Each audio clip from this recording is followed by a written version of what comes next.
Simon, Birmingham, welcome to the program. Hello David, good to be with you. So you called for a full and thorough investigation. You said the findings should be made transparent. Are you satisfied with what Israel has produced? Well, David, the death of Zomi Frankham is clearly a tragedy, along with those of her colleagues working for this humanitarian organisation. And it's a tragedy in a sea of tragedies that dates all the way back through to October 7, when of course we saw another Australian, Gilad Carbone, also killed at the hands though of Hamas, who instigated the cycle of violence that has been occurring since October 7 through their barbaric terrorist actions. And now, unlike Hamas, Israel does have processes, and they have been stepping through those processes of investigation. They're not complete yet. Interim findings have been made and provided, but we want to see that there is clear action taken in terms of understanding how this tragedy occurred, importantly, how it will be prevented from occurring again in the future, because to see humanitarian aid flow into Gaza does require humanitarian workers to be able to operate safely there, and that requires Israel clearly to look carefully at the procedural failures that occurred that enabled this terrible tragedy to happen. So you still want more answers and more action? Well, we want to understand how procedures will change to ensure that humanitarian workers can operate safely, and we respect that there are processes underway, but we expect those processes should continue to be transparent and to understand the concern Australians legitimately have for the loss of an Australian life here in Zomi Frankham, just as we were concerned, and certainly from the Coalition deeply concerned, that I personally visited the sites where Gilad Carbone was barbarically murdered, along with so many others, by Hamas. And we shouldn't let the context of this conflict be lost. And that context is that you have in Hamas a terrorist organisation recognised as such here in Australia that is committed to the elimination of Israel, to its fight against the Jewish people, and who killed more Jews on a single day than at any time since the Holocaust last year. And no country could or would live alongside that type of threat. Just on this incident though, Israel has stood aside 2 officers, 3 commanders have been reprimanded. Is that sufficient action? Well, that does show some action and some accountability. And again, is it enough? Well, David, there are continuing processes, I understand. I've had conversations with Israel's ambassador to Australia to ensure that we understand the steps that are being taken. Of course, the government has a higher level of dialogue with the Israeli government. But from your position, it may not be enough? Well, Israel itself are continuing to undertake processes, so we will have to see where those processes go in relation to the accountability equation for those who were involved in this strike, as well as in relation to the change in procedure that is necessary to ensure that humanitarian workers can operate safely and humanitarian access can be provided safely into the people of Gaza. Do you support the idea of having this special advisor that the foreign ministers announced to basically review how Israel is handling this? We'll have to see the details of what the role of this special advisor will be and who is appointed and how it is that they are expected to engage with the Israeli government. So there's an announcement there, but there are no details as yet from the Albanese government. When we see those details, we'll be able to have a more informed consideration of it. But there might be a case to have someone continuing to ask questions of Israel and keeping pressure on Israel? David, our expectation is to see Israel continue the investigations they have underway, to use the processes that they have, and for there to be transparency around that. And as I said, there are really 2 issues there. One relates to accountability for this incident and how that is resolved. The other relates to changes to procedure to ensure that other humanitarian workers, this is not the only tragedy to have occurred in this conflict involving humanitarian aid workers, and of course it's not the only tragedy to have occurred in many other conflicts involving humanitarian aid workers. But there's a responsibility on Israel to make sure that they respond with changes to their procedures to prevent such tragedies from happening again. And we want to see that all of those procedures are followed appropriately. International human law says humanitarian relief personnel must be respected and protected. Do you think international humanitarian law has been followed here? Well, David, those will be part, logically, of the type of investigations and assessments being undertaken. Obviously, this tragedy should not have occurred, and it should have been preventable. But this mistake, this accident, this tragedy has happened. That's why it's subject to these types of investigations. But I'm just asking if it's a breach of international law. You're not sure at this stage. Well, you're asking me to give a legal judgment. I'm not either qualified nor in a position of all of the facts to give that legal judgment. What I will respect are the processes that are underway. We want to make sure those processes are transparent and they are fully addressing those two different pillars that I've spoken about in relation to accountability around the incident and changes to procedures to ensure that it is not repeated again. But none of us should lose sight of the broader moral context in which this war is being fought. Understand that. And that is that none of these points of process and equivalence apply to Hamas, who killed an Australian, along with, of course, 1,200 other people in barbaric circumstances. They don't have transparency. They don't have processes. They do still have up to 130 hostages who they continue to refuse to release.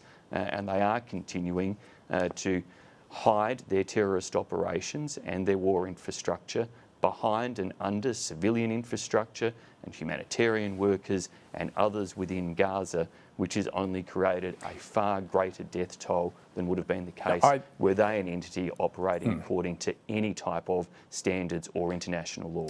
I understand your criticism of Hamas. We hear that. I'm just wondering how willing you are to criticise Israel over this incident and more generally over its conduct in the war. On this incident, you've said you want to see procedures changed. You want to see more answers. You're not willing to judge whether this is indeed a breach of international law. Does it really fall into the category of mistakes that happen in war?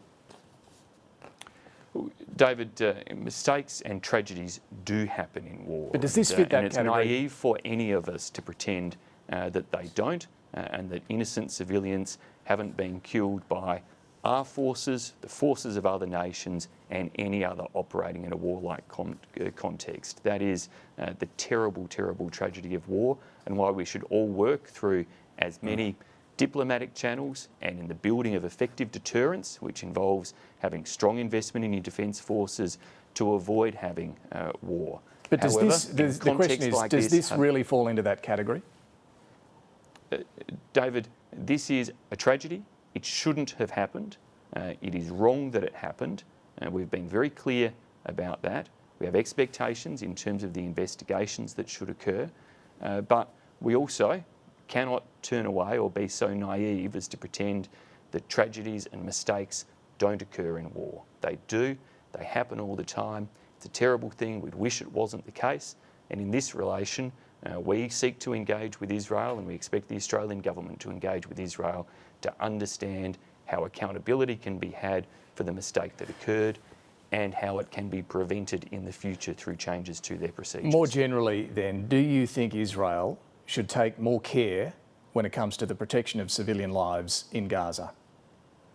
Well, I'd start by again noting that Israel takes more care than Hamas takes when it comes to protection of civilian lives. Hamas hides under civilians and amongst civilians. I'm asking about in Israel, the context Senator. of this war.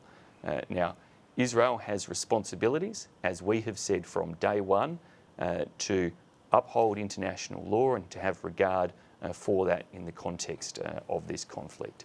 And they are rightly held to account by many around the world in terms of that, and that is a significant part of debate about how this conflict occurs. We would wish to see more and effective access of humanitarian aid into Gaza to help those who need it. That is a critical part of what needs to occur, and it's why necessary procedural action and steps should be adopted by Israel to ensure that humanitarian aid should flow.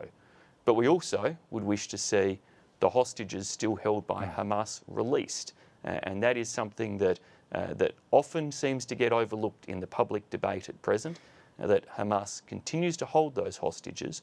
Were they immediately and unconditionally released, we would actually have the circumstances for a ceasefire to actually be applied and hopefully to move into more peaceful times. But Okay, Hamas but let is me not ask you willing this to take question. that type of Let step. me ask you this question one more time. Do you think Israel needs to take greater care with the protection of civilian lives? Israel needs to take care with the protection of civilian Greater lives, care than it currently is. consistent with its obligations under international law, as we have said from October 8 onwards. But more care than it has been over the past 6 months? There was not conflict in Gaza on October 6. Hamas instigated that on October 7. Israel has duties under international law, and we are clear about that. We've heard that point. I'm just going to jump in one more time. More care than it has shown for the past 6 months? Well, clearly when mistakes like the one that has just occurred and other mistakes have happened as they do during war, Israel should be learning from each of those mistakes and making necessary changes and procedures to ensure that it is applying as safe an environment as possible for humanitarian workers, for the protection of civilians who receive warnings, who are provided with advice. But of course, it is upon Israel, in terms of the eyes of the world, to act with regard for international law. And that is a standard that is far higher than the standard applied tragically to a terrorist organisation. And that's why that terrorist organisation needs to be removed from any position of influence, governance or threat, such that we can actually move into a more peaceful negotiation environment in the future. A few other issues while we've got you here. Tonga is hosting a Pacific Islands Forum a little later this year. Its Prime Minister says they're open to an offer from China to help with security for the event. He says there's nothing to be concerned about here, but how concerned are you about it? I think these are concerning reports. The Pacific Islands Forum is a very critical piece of our regional diplomatic architecture, and when Pacific Island Forum leaders meet, we should expect that the security and other logistics for those meetings are provided by Pacific Islands Forum countries. If there is a suggestion that China is going to be providing that security or other logistics, then I think that would be concern to many PIF member nations. And the Albanese government needs to be clear as to how it has potentially come to this and what steps it is taking to make sure that Tonga is provided with all of the additional and necessary support so that PIF member nations are providing the security and logistics for those PIF meetings to occur. Another boatload of suspected asylum seekers has apparently arrived on the off the Kimberley coastline there. It's reported that they're citizens from China. Do people from China deserve protection? David, consideration of protection is done according to the legal frameworks around refugee environments. However, this is the third boat since November that appears to have made it to the Australian mainland, potentially not only making it to the Australian mainland, but offloading passengers and then departing without any detection of that boat happening. This is a big indictment on the Albanese government if that is the case, that boats are making it to the mainland and departing with increasing frequency without detection. And it comes at a time where the evidence provided to Senate committees and procedures shows that we have a reduction in relation to maritime surveillance, a reduction in relation to aerial surveillance, concerns about the future budget projections for Operation Sovereign Borders, and a government that had dismantled the temporary protection visas pillar of those arrangements. So the Albanese government needs to acknowledge if there are increasing failures here, those problems, their responsibility, and act to fix them. The government is trying to strengthen migration laws in relation to those who won't cooperate when they're here with immigration officials. It's legislation it introduced to Parliament nearly 2 weeks ago. Have you yet found any problems that you're concerned about in this proposed new law? Well, David, what we saw a couple of weeks ago felt very much like a try-on from the Albanese government. They had twice brought emergency migration legislation to the Parliament. The first one for electronic surveillance of individuals, and it's subsequently been revealed that many of the individuals who could be captured by this are not subject to that electronic surveillance. The second one for a form of preventative detention orders, and it's subsequently been revealed that no preventative detention orders have been sought by the Albanese government. So forgive the approach when the third attempt came along and the government weren't direct or clear about what the urgency of it was. when they had legislation that they'd been sitting on for at least days before they presented it to the Parliament, that we believed that more than 36 hours worth of scrutiny was warranted. But have you found for any that problems? legislation. Just quickly on this, have you found any problems though in 2 weeks on? It's going through the proper process of a Senate committee inquiry now. We made sure that committee reports before the very next sitting day. So if the government wants it considered then, it will be ready to be considered then.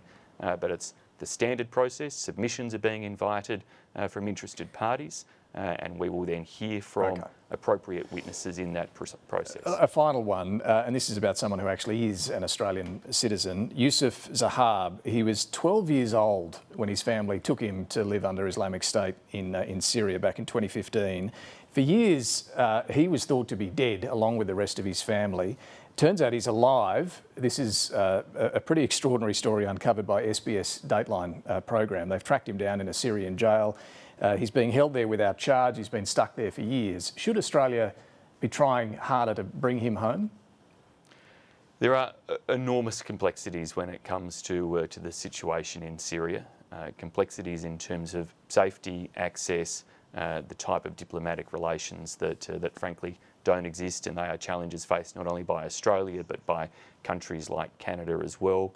And then beyond those complexities, there are the security assessments in relation to individuals who have spent a long time embedded with Islamic State fighters and the threats that are posed there. Now, on this particular case, the opposition hasn't had briefings from the government about this individual and his circumstances, so it's for the government to speak as to what they know and what could or couldn't be done. But we do understand the breadth of complexities there and the paramount responsibility to also ensure that Australia and Australian officials are kept safe through those processes. Simon in Birmingham, we'll have to leave it there, but thanks for joining us this morning.